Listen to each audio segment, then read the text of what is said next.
Então, pessoal, com essa definição, tá, do potencial elétrico, aí agora a gente definindo para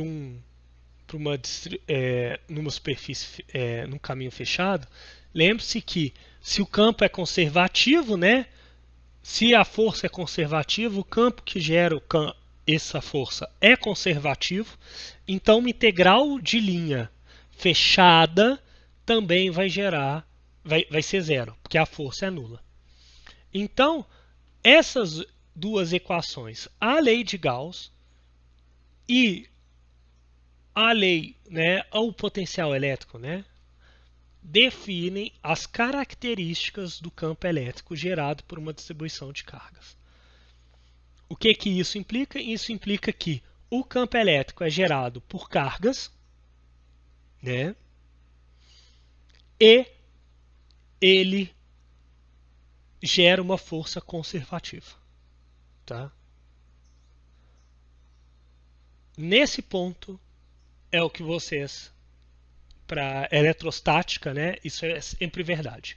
Então, se as cargas estão paradinhas, tal, a lei de Gauss vai me definir o campo elétrico, né, a partir das cargas, e o potencial elétrico vai me definir que esse campo é conservativo. Isso aí é suficiente para nós definirmos completamente o campo elétrico, todas as propriedades dele. Todas as propriedades são consequências dessas duas equações, tá bom? Por isso que a gente considera que essas duas equações são as equações mais importantes da definição do campo elétrico, tá?